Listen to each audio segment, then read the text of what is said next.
From Second Stage Theater, see the new play from the writer NPR calls one of the hottest playwrights in America, with Kate Bornstein, Josh Charles, Ty Defoe, Armie Hammer, and Paul Schneider. See Straight White Men on Broadway for 10 weeks only. Visit 2st.com.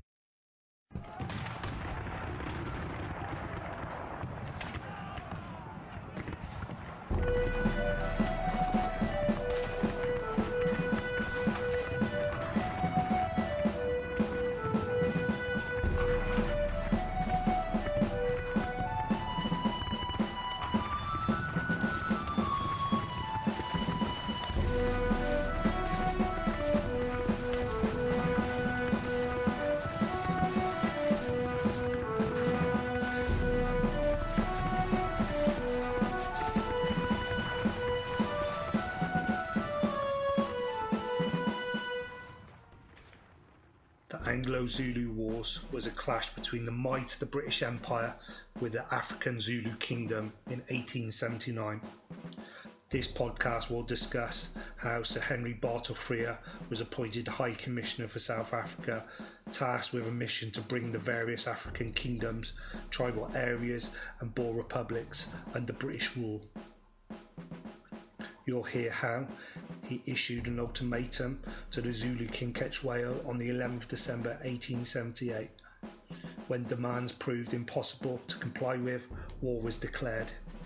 Incredibly, all without the backing of the British government.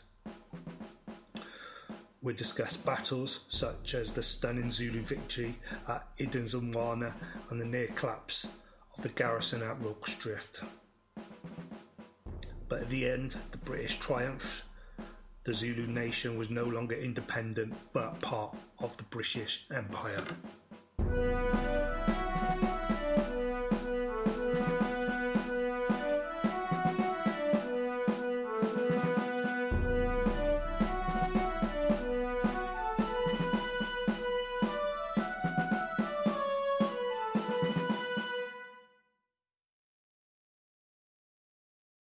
By 1870, the British Empire had colonies scattered across South Africa, sharing borders with various African kingdoms, tribal states throughout the region.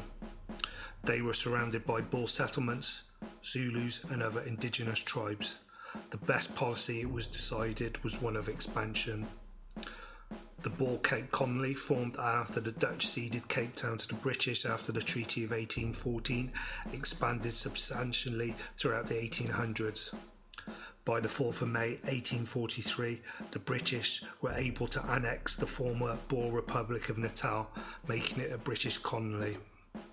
In 1867 came a discovery that would change the course of African history forever. By northwest of Cape Town, diamonds were discovered in Kimberley, bringing about a diamond rush that expanded the settlement into a booming town of 50,000 inhabitants within 5 years. The attention of the British was drawn as well. In 1870, the British annexed West Griqualand, where diamonds were first discovered. The isolation that the Boers had enjoyed in the interior of the country had changed forever. The Secretary of State for the colonies at the time was Lord Chelmsford. He looked to the scheme that worked to create a federation such as used in Canada in 1867 and thought it was perfect for organising South Africa. In 1874, he approached the Orange Free State and the Transvaal, both Boer states, with an offer, a federation between the various Boer and British colonies throughout the region. However, the Boers quickly refused the plan. It would have provided a large amount of cheap labour for the British farms, plantation and mines, and had the British white minority ruling over the black majority, an unacceptable position for the Boers. Lord Chelmsford made Sir Bartle Frere the High Commissioner for South Africa in 1877. Frere's job was work towards the federation plan supported by Chelmsford, for which he would be appointed the first British governor of the new dominion.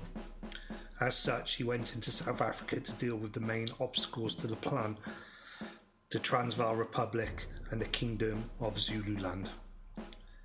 His first act as High Commissioner was to exaggerate the incidents against the Zulus in order to build his own case. If you check out episode 1, we discuss the Boer Wars in detail there.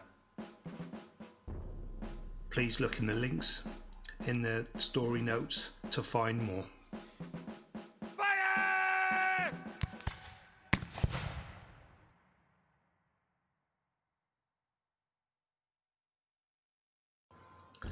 The British Secretary for Native Affairs in Natal, Sir Phileas Stepstone, annexed the Transvaal Republic in 1777 using a special warrant. This wasn't pleasing to the Transvaal Boers, but seeing as they were wedged between the British and Zulus, they had very little choice.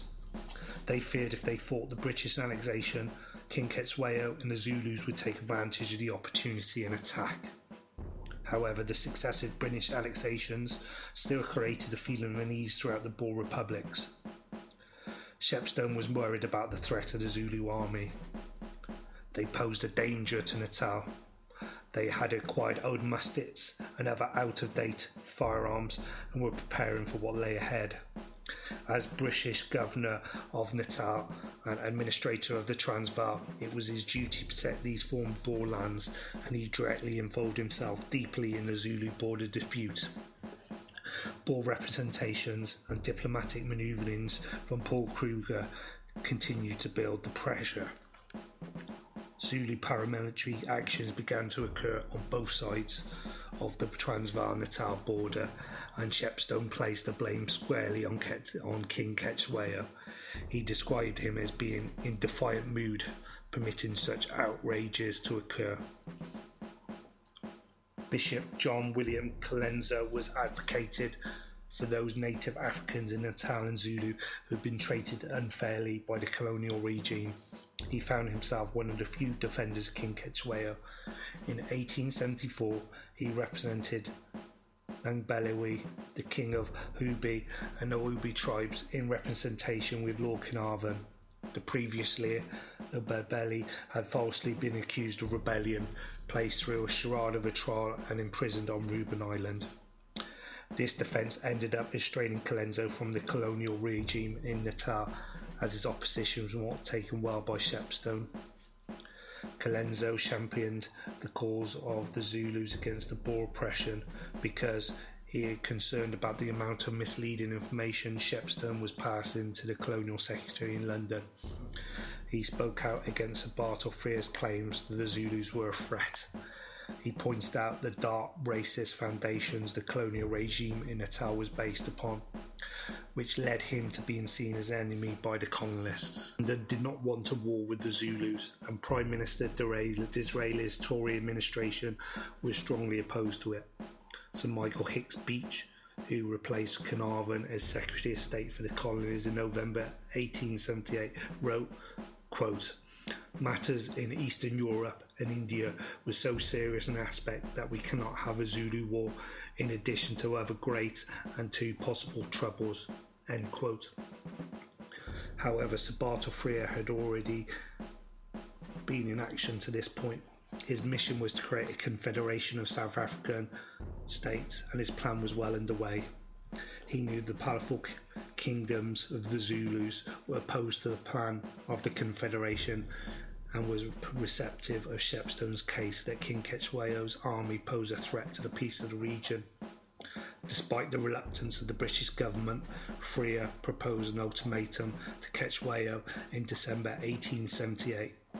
He demanded that the Zulu armies be completely disbanded and they accept British residents. Essentially, Cetshwayo would give up his throne and submit to British rule. The Zulus found this entirely unacceptable.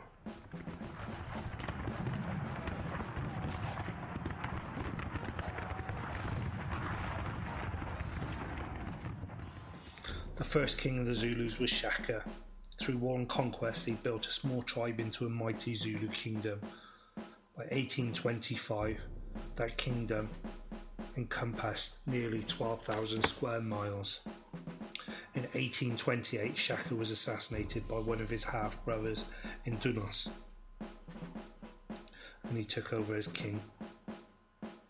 By the 1830s, the Zulus were beginning to get into conflict with the migrating Boers, and Dyangi attempted to take action.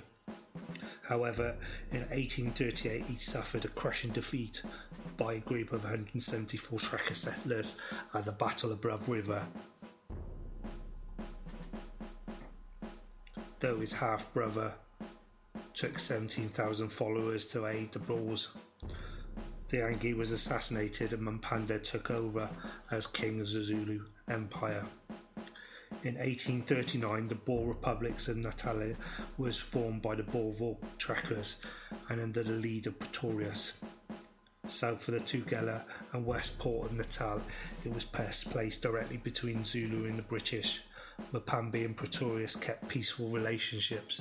However, in 1842, the British and the Boers went to war, ending with the British annexing the area. Mpande then shifted his alliance to the British, keeping on good peace terms. The next year, Mpande began purging those he perceived as distant from within his kingdom. Many people died and refugees began flooding into neighbouring areas by the thousand, including into British-controlled Natal. Many of them brought their cattle with them, the main measure of wealth in Zululand. Mpande began ordering raids of the surrounding areas up to the full invasion of Swaziland in 1852. However, his British allies were unable to pressure him from withdrawing. At this time, a conflict was breaking out between Mpande's sons, Cetshwayo and Mzozi. The conflict culminated in the Battle of Nodandasky in 1856, which left Cetshwayo the clear heir to the throne. He began slowly to usurp power from his father for the next 20 years, on his way to replacing him as king when Mpande finally died. In 1861, yet another son of Mpande, Umtongo, fled to the Utrecht region. Cetshwayo put together an army and pursued him. The Boers claimed later that Cetshwayo offered the farmers the region of land along the border as long as they surrounded Umtongo. The Boers agreed, given the condition that Umtongo's life be spared, and in 1861 they signed a deal with Mpande to transfer the strip of land running from Rorke's Drift on the Buffalo down to a point on the Pagongla River. The boundary was officially marked off in 1864, but the very next year Umtongo fled back into Natal. Cetshwayo feared Umtongo's supplanted him, just as Mpande had supplemented Dyangi, and worried that he lost his part of the bargain. Thus he removed the beacon and claimed the land ceded to Lydenburg by the Swazis. They claimed that the Swazis were vassals of the Zulu state and therefore did not have the rights to give up territory. Cetshwayo placed an army under his command, as well as a Boer commando under Paul Kruger at the border to defend it, and quickly took back control of the land north of Pogola. The Zulus also questioned the validity of the documents concerning a strip of land bordered Utrecht. That debate continued through to 1869, when the Lieutenant Governor of Natal, Sir William Keat, came into arbitration. All attempts to settle these disagreements, however, met with failure. While Cetshwayo did allow certain European missionaries to enter Zululand, he was opposed to their activities and efforts. He did not harm or persecute the missionaries. It was the converts who suffered his wrath, with several of them killed. The missionaries served as a source of hostile reports. While Cetshwayo continued to keep up peaceful relationships with Natal colonists, numerous Zulus of various rival factions began fleeing into Natal and the surrounding areas.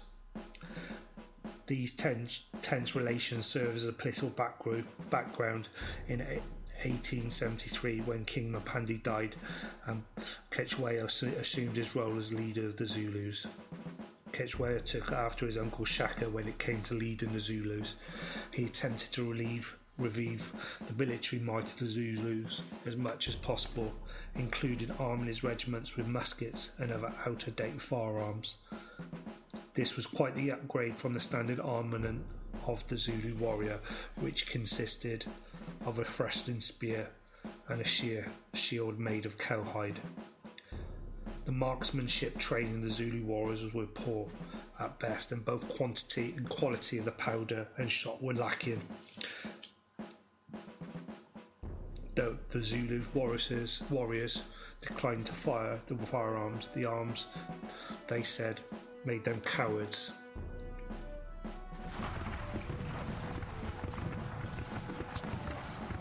The conflict between the Transvaal and Cetshwayo over the Boer continued unabated. Cetshwayo considered Sir Shepstone his friend and counted on his support during this dispute, but in 1877 that friendship was tested when Cetshwayo took a small force into Transvaal and persuaded the Boers to give up their independence. Shepstone, as the new administrator of Transvaal, then saw the border dispute from the other side. He claimed to have evidence that supported the position of the Boers, but said evidence never surfaced. He attempted to placate the Zulus at the meeting at Blood River in October 1877, but his speeches and promises did not win over the Zulus, who accused him of betraying them. At this point, Shepstone's report back to Carnarvon shifted in tone, painting the Zulus as a threat, an aggressive people challenging the border, instead of the unfavourable opinion he previously expressed.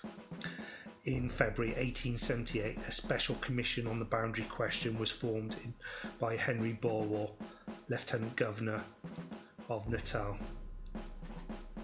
They ended up finding entirely in favour of the Zulus, but this was unacceptable to Henry Bartle Frere, who was still pushing for his federation plan.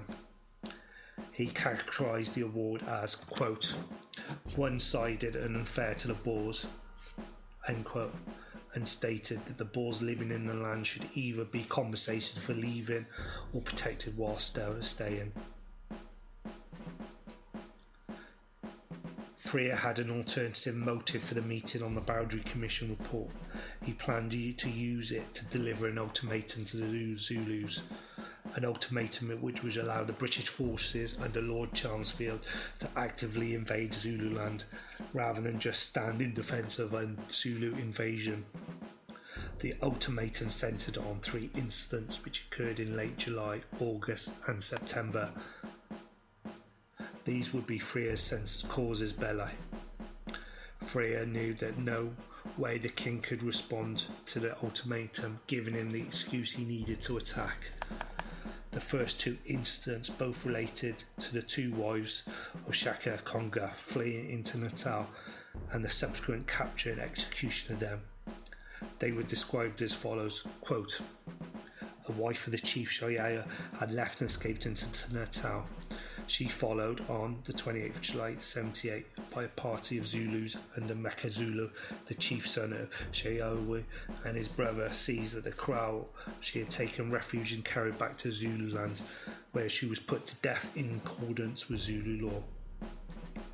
A week later, the same young men, with 2 other brothers and an uncle, captured in like manner another refugee wife of Cetshwayo, in company of the young man who she had fled. The woman was carried back and is supposed to have been put to death likewise. The young man with her, although guilty in Zulu eyes of a most heinous crime punishable with death, was safe from them on English soil. They did not touch him. End quote. The 3rd incident in September involved 2 men detained on a sandbank of the Gala River near the Middle Drift. Sir Bartle Frere described the incident to the Secretary of State for the Colonies at that time, Sir Michael Hicks Beach. Quote, Mr. Smith, a surveyor of Colonial Engineer Department, was on duty inspecting a road down the Tolgella near Fort Buckingham, which had been made a few years ago. Order of Sir Garnet Wolseley and accompanied by Mr. Dayton, a trader resident of Fort Buckingham, went down to the ford across the Tugela. The stream was very low and ran under the Zulu bank, but they were on the side of it and had not crossed when they were surrounded by a body of 15 to 20 armed Zulus, made prisoner and then taken off their horses. on the Natal side of the river and roughly treated and threatened for some time, though ultimately at the insistence of the head man who came up, they were released and allowed to depart." End quote. These incidents taken in isolation were not enough to justify a full invasion of Zululand. Bulwer viewed these incidents as non-political and did not hold Cetshwayo personally responsible. Quote, "I have sent a message to the Zulu King to inform him of this act of violence and outrage by his subjects in Natal territory, and to request him to deliver up to this government to be tried for their offences under the laws of the colony, the persons of Mxulula and Bekazula, the two sons of Cetshwayo, who were the leaders of the party." End quote. Cetshwayo's response also treated the issue rather lightly. Quote, "Cetshwayo is sorry to acknowledge that the message brought by Umlugu is true, but he begs His Excellency will not take it in the light he sees the Natal government to see as what Cetshwayo's sons did not. He can only attribute to a rash act of boys who in the zeal of their father's house did not think of what they were doing. Cetshwayo acknowledges that they deserve punishing, and he sends some of his Nduzuna who will follow Ulamungi with these words.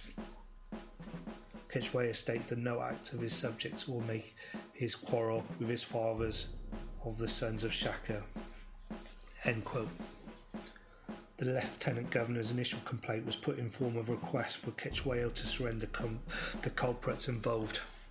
However, Sir Bartle Frere upped the ante, transforming into demand. He wrote to Hicks Beach on the 30th of September 1878 saying, quote, "Apart from whatever may be the general wish of the Zulu Nation, it seems to me that the seizure of these two refugee women in British territory by an armed force crossing an unmistakable and well-known boundary line and carrying them off and merging them with contemporaneous disregard for the remonstrations of the Natal policemen, it itself an insult and violation of British territory which cannot be passed over unless apologised in a tone before compliance with the Lieutenant Governor's demands that the leaders of the murderous gangs shall be given up to Dutch justice. It is necessary to send to the Zulu King an ultimatum which put an end to the pacific relations with our neighbours." End quote. Hicks Beach replied at least 3 times on the 17th of October, 21st of October and 18th of December, explicitly stating there was no invasion of Zululand. War was to be avoided. In their 21st November dispatch they stated, quote, "Her Majesty's Government has arrived. It is her duty to impress upon you that in supplying these reinforcements it is desired of Her Majesty's Government not to furnish means for a campaign of invasion and conquest, but to afford such protection as may be necessary at this conjunction to the lives and property of the colonists. Though the present aspect of the affairs is menacing in a high degree, I can by no means arrive at the conclusion that war with the Zulus would be unavoidable, and am confident you, in concert with Sir H. Bulwer, will use every effort to overcome the existing difficulties by judgment and forbearance, and to avoid an evil such as a deprecated new Zulu War." End quote. Frere and Sir Henry Ernest Gascoigne Bulwer had several discussions and eventually decided to set a meeting with Zulu representatives. The meeting was supposed to be the occasion on which the findings of the Boundary Commission could be expressed to the Zulu people. However, they also used it to present the King an ultimatum. By this time, they were able to include further incidents into their justification. It was no longer merely the case of Cetshwayo's sons or Smith and Dayton. Cetshwayo had apparently broken several promises to Shepstone at his coronation in 1872. In fact, that ceremony had run only to satisfy Shepstone and was in no way binding, and Cetshwayo had actually become king several weeks earlier simply by his application by his Isandlwana. The ultimatum also included surrender of Mbeleni Cetshwayo, the son of the Swazi king, who was unsuccessful in uprising in his brother's claim to the throne. Exile, he took refuge in western Zululand near Ntumbi River with permission from Cetshwayo, who possibly regarded him as a buffer zone between him and the Boers of the Transvaal. Mbele made raids on anyone in that area for their cattle and prisoners, no matter if they were Boer or Zulu. Thus, Britain had to deal with him once they took over administration of Transvaal. Frere thought that the Zulu king was paying Mbele to cause problems and thus demanded his surrender as well. Sir Henry Bartle wrote, quote, "The king disowned Mbele's act by saying that Mbeleni had been giving him trouble, that he'd been left the Zulu country in order to wrest the Zwazi chieftainship from his brother, the reigning chief, and that it was returned to him should kill him. But there's nothing to show that he has any way punished him, or on the contrary, it's quite certain that even if Mbele did not act with the express orders of Cetshwayo, he did so with the knowledge that he would be agreeable to the king." End quote. It took a long time for information to get to South Africa and London and back again, and it took advantage of it. Intentions from London or holding back vital information until it was too late for London to act in other ways. There was no mention to the British government of the demands until a letter written on the 14th of October 1878 finally arrived on the 16th of November, and by then messages had already been dispatched and the entire process begun. A telegraph sent off the moment they received the letter may have prevented the ultimatum, but there was nothing to indicate the urgency of the situation. Nowhere in the letter was anything suggesting how soon Frere would act or how stringent his demands would be. In January 1879, Hicks Beach wrote to Bartle Frere, quote, "I may observe that the communications which had previously been received from you had not entirely prepared them for the course which you deem necessary to take. The representations made by Lord Chelmsford and yourself last autumn at the urgent need of strengthening Her Majesty's forces in South Africa was based upon the imminent danger of an invasion of Natal by the Zulus and the inadequate means at the time of your disposal for meeting it. In order to afford protection to the lives and properties of the colonialists, the reinforcements asked for were supplied, and in informing your decision of Her Majesty's government, I take the opportunity to impress upon you the importance of using every effort to avoid war. By the terms which you have dictated to the Zulu King, however, necessary to relieve the colony in future from impending increasing danger are evident, such as may not improbably refuse even at the risk of war, and I regret necessity for immediate action should it be prepared to you in imperative as a prelude from incurring delay which been involved in consultating Her Majesty's government upon a subject of such importance as the terms which Cetshwayo should be required to accept before the terms are actually presented to the Zulu King." End quote. I had on previous occasions complained it was helpless to impact Frere's actions. This was a note that he gave to the Prime Minister, quote, "I have impressed this view upon Sir B. Frere both officially and privately to the best of my power. I cannot really control him without telegraph, as I feel as likely as not that he is at war with the Zulus at present moment." End quote. It seemed Frere was determined to start a conflict with the Zulus, and he succeeded. Cetshwayo did not respond to the demands, and on the 11th of January 1879, Bartle Frere declared that they were in a state of war. The British forces there to defend Natal had already been deployed, and on that day they crossed the border and invaded Zululand.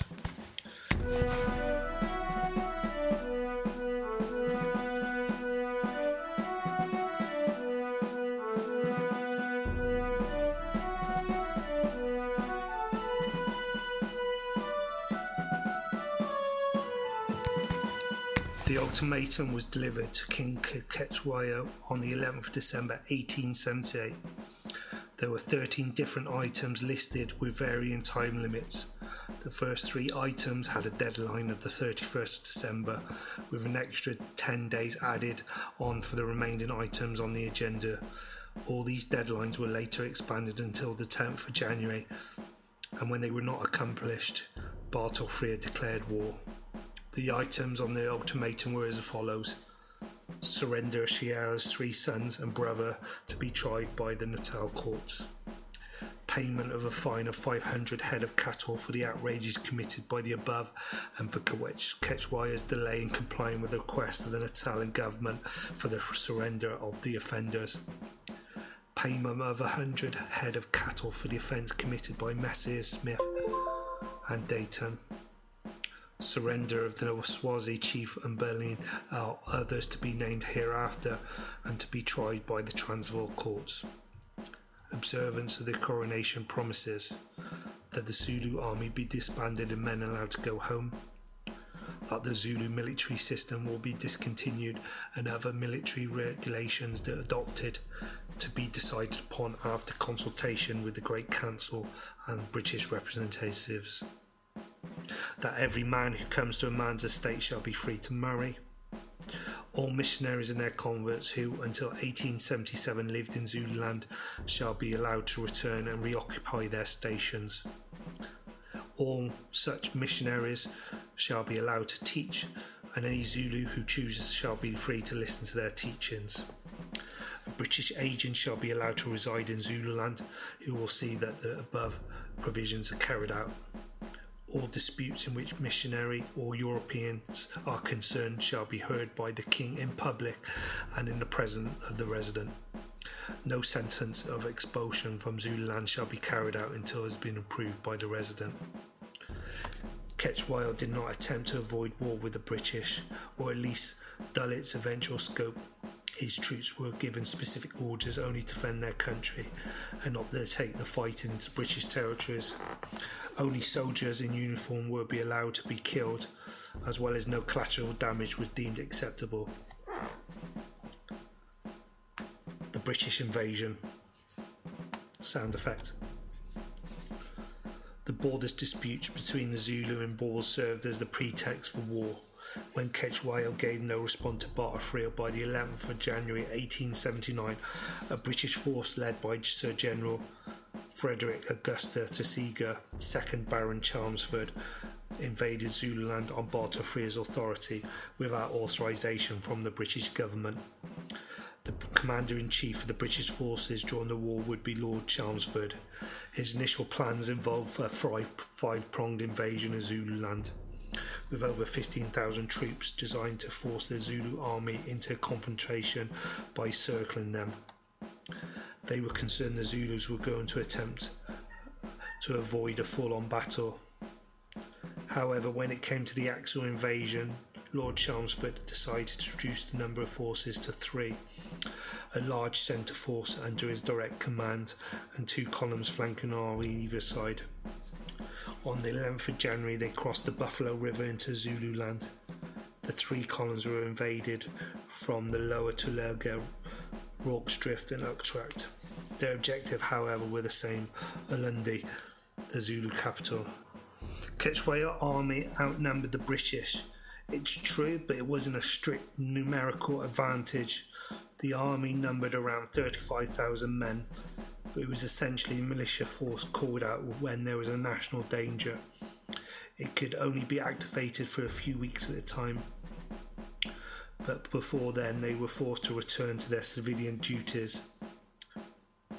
They were primarily armed with Sengi thrusting spears known as Ikwi, clubs and throwing spears, and shields made out of cowhide, hardly a match for the trained and equipped British soldiers. All 3 British columns were first unopposed. By the 22nd of January, Lord Chelmsford's centre column was camped near Isandlwana. That morning he split his forces. Some he sent out on recognition mission, leaving the camp in charge of his subordinate, Colonel Pauline. Waiting for them at the Zulu army was nearly 20,000 soldiers, led by Cozy. Divisional force led by Chelmsford eastward, while the main force attacked the camp. Chelmsford had not set up a camp defensively before leaving, ignoring both British policy and information that the Zulus were nearby. This decision helped directly led to the greatest victory of the Zulu Kingdom to achieve during the war, the Battle of Isandlwana. The British forces were entirely wrecked by the surprise attack. Its camp was destroyed with heavy casualties and the loss of supplies, ammunition and means of transportation. It took 10 hours of ferocious fighting to even secure the border post at Rorke's Drift after some Zulu reserves mounted an unauthorised raid. Chelmsford had no choice, he had to retreat back to British soil. The right flank by comparison was having more success. Colonel Charles Pearson crossed the Tugela River and managed to break up a Zulu impi that was attempting to set up an ambush. Pearson managed to advance as far as Eshowe and a deserted missionary station, which he set up about fortifying. However, upon learning of the destruction of Isandlwana, he made plans to retreat back to British territory, but the Zulu army cut off his supply lines and began besieging his position.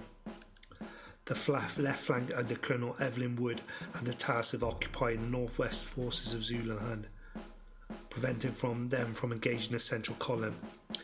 They had set up camp at Sintan's Kraal and were planned to attack a force of 4,000 Zulus on the 24th of January, but again, once the news of Isandlwana reached them, they decided to withdraw.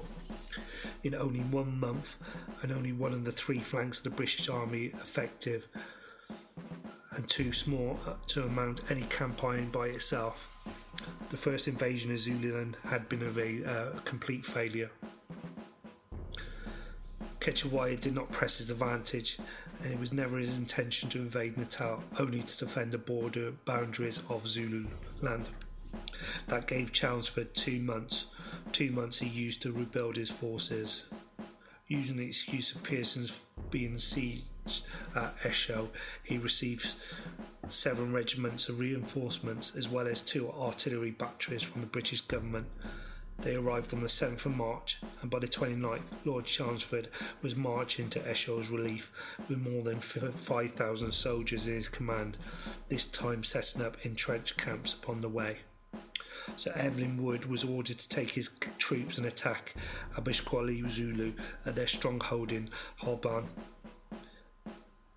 That didn't go as well as planned, however. The Zulu main army, numbering 20,000 strong, approached to add support. The British was forced to retreat, chased by 1,000 Zulus of the Kabasushi, ranking up 225 casualties on the way. The next day, Wood was attacked by 20,000 Zulu warriors, outnumbering by almost 10 to 1 at their camp at Kambula. The attack was apparently issued without Cetshwayo's permission and was a failure. The Battle of Kambula lasted 5 hours with over 1,000 Zulus killed, and only British losses were 80. While Woods was fighting that force, Chelmsford continued his march against Eshowe, repelling soldiers along the way. They relieved Pearson's besieged men on the 3rd of April, and 2 days later they evacuated the fort, after which the Zulus burnt it to the ground.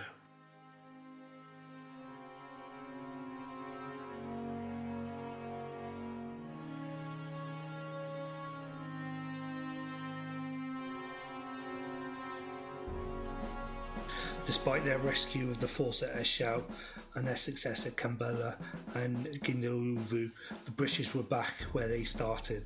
Nevertheless, there was a pressing reason for Chelmsford to continue pressing his attack.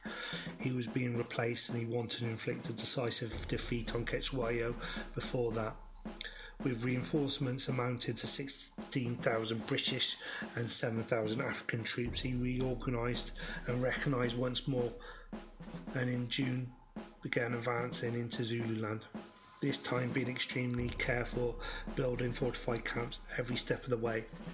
Cetshwayo attempted to negotiate a peace treaty at this point.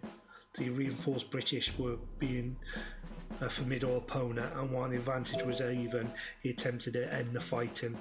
Chelmsford, however, was eager to restore his reputation before being relieved. Thus, on the 4th of July, the force met at the Rorke Ulundi, and Cetshwayo was delivered a decisive defeat. After the battle, the Zulu army dispersed. Most of the remaining chiefs submitted to British forces. Cetshwayo himself became a fugitive. Chelmsford's work was done. He was replaced by Sir Garnet Wolseley for the final operations. On the 28th of August, the king was captured and sent to Cape Town, where he was formally deposed. Wolseley quickly discarded Bartle Frere's confederation scheme. His idea was to divide Zululand into 13 separate chiefdoms, headed by chiefs loyal to the British Empire. This, the Zulus were being able to unite as one unit under a single king, ensuring internal divisions and civil wars. Thus Shaka's dynasty was finally ended and the Zulu country divided and proportioned out. Chelmsford received a Knight Grand Order Cross of Bath, largely because of his capture of Lundy. However, he never would serve in the field again after criticism of his handling of the situation. Bartle Frere was left with a minor post in Cape Town. Bishop Colenso interfered with the British government on behalf of Cetshwayo and succeeded in having him released from captivity on Reuben Island and returned to Zululand in 1883. The eventual communication between the new tribal chiefs and the British government ended up causing a great deal of bloodshed and disturbance. In 1882, the British government decided the best move would be to restore Cetshwayo to the throne. Unfortunately, in the meantime, blood feuds had risen among the chiefs. One side supported the chiefs of Isandlwana and Mani, and the other side supporting the former king. When Cetshwayo was restored to power, Ushipu kept his territory, but additional land bordering Natal ended up becoming a reserve, a place for Zulu unwilling to serve the restored king. This new agreement ended up providing futile gain, and Ushipu and Cetshwayo soon ended up fighting another. Ushipu was victorious on the 22nd of July 1883, sending Cetshwayo out of power for good. Again, more sound effects, and then the end. I hope you've enjoyed listening to this podcast. As ever, we rely on the generosity of our readers and listeners. Please share with your friends and family. Use your social media sites to talk about the podcast. Please leave comments, and if you would like me to talk about any other wars or histories, then please contact us. Look at the show notes for further details. Thank you.